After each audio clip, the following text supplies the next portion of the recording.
Welcome everyone to our weekly live Q&A. Feel free, if you have any questions, health and fitness, throw them in the chat.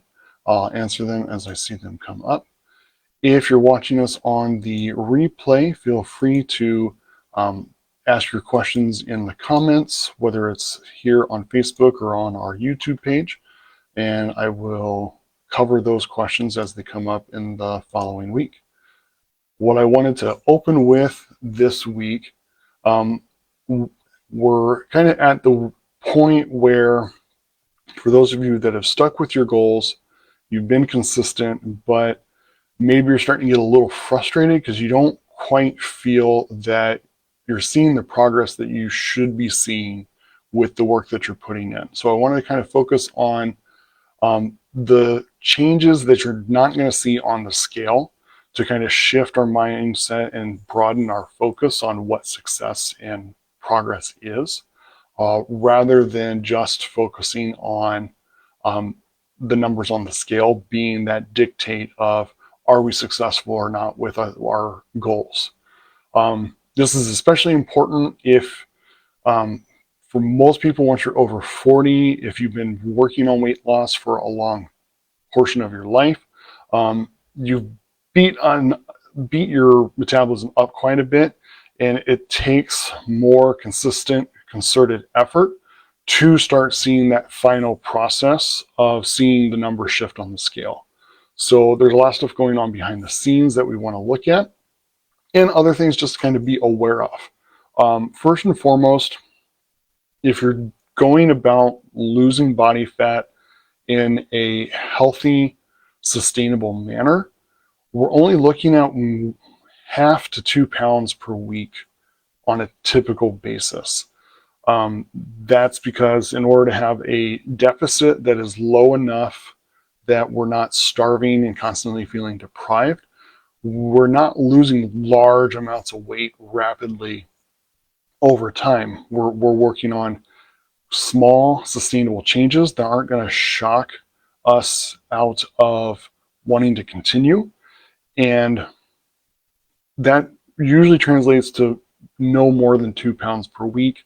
You may see like that first week where things started to really turn around, but a lot of that was water weight from moving more, cleaning up your diet. Your body was able to flush a lot of the fluids it was retaining. And it wasn't actually fat weight that you lost in that first phase. And that's the reason why sometimes you can be like, well, the first couple of weeks I was seeing great progress, and now it feels like everything's stalled out, or at least slowed down. And that's going to be normal. It's going to be typical. So just understand that is okay.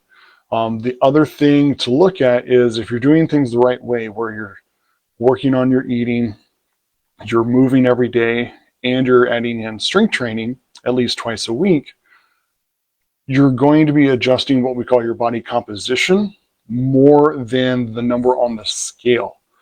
So as we're doing strength training, especially if you're brand new to it or haven't done it in a long time, we're going to have some initial muscle building responses because the stimulus is so new and unfamiliar.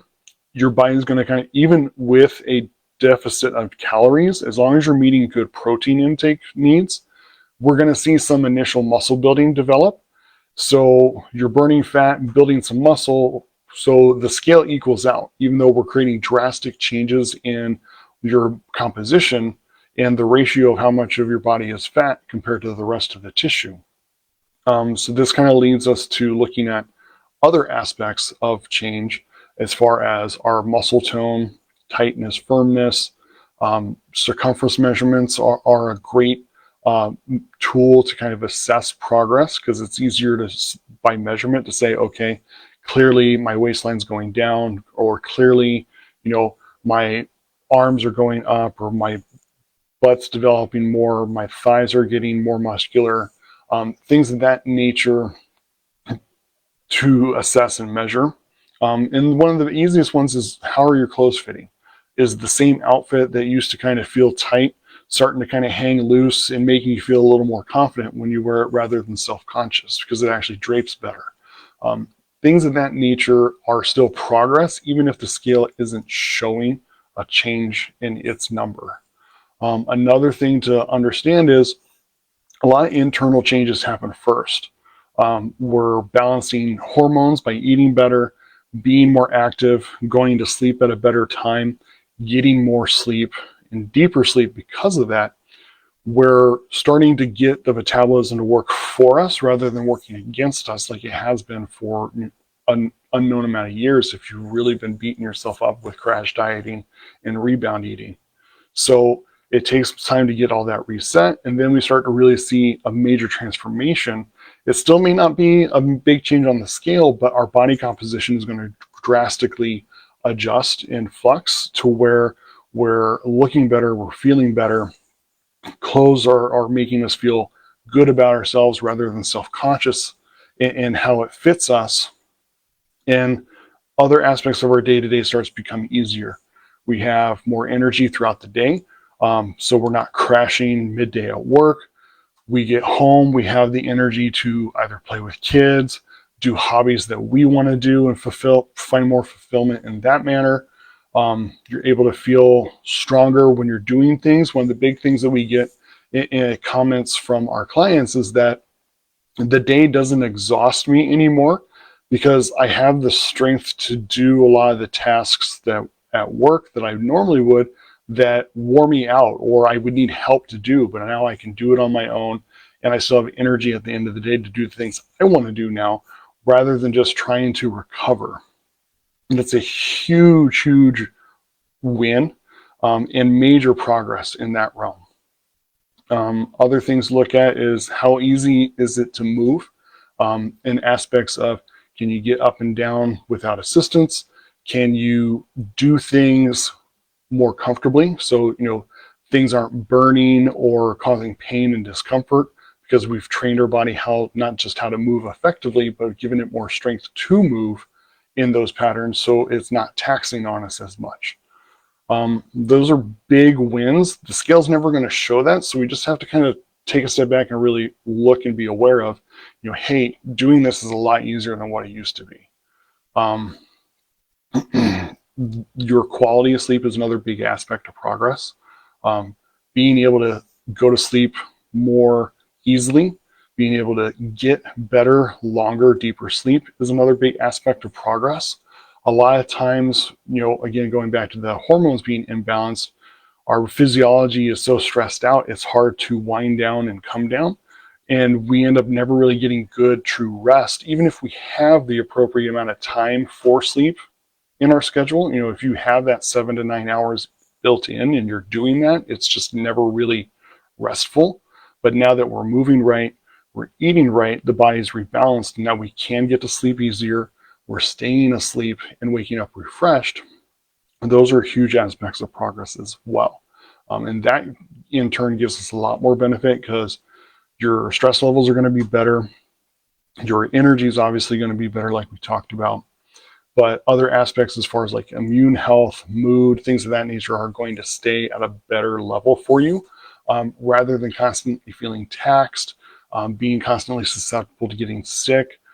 These are big benefits that we don't always think about or recognize until like well past the point when they've started to show up. But these are all indicators that your body's working the way it's meant to, that you're getting it to function the way you want it to function. And the big aspect is looking at all these elements rather than just the number on the scale, let you know that you're building a life where you actually like the way you look, feel, and function, and can enjoy the fruits of your labor, even though maybe the scale isn't quite shifting the way you want it to yet, knowing that because I'm seeing these changes of having better energy, being able to actually rest, not being taxed out by the end of the workday, and able to enjoy time at home, whether it be with family, time for yourself to do hobbies rather than just crashing out on the couch and vegging. All those are huge quality of life improvements that we don't always think about when our initial goal was just fat loss or weight loss. But it goes a long way in improving that relative quality of life and kind of helping keep us focused on the process of the habits that we've changed that have started these improvements, to see it through to ultimately see the weight loss and fat reduction that we started for. So just a couple things to kind of think about. Like I said, it's a different mindset, other areas to look at if you're starting to feel kind of defeated when the scale stalls out. If for whatever reason you feel the scale stalled out and you're not quite seeing the other areas of progress yet, please give us a call. Happy to talk. We can look and see what maybe we need to optimize better or adjust in your program so you can start seeing results in all aspects of your life. Other than that, hope you have a wonderful week, and remember to stay persistent in your consistent pursuit of health.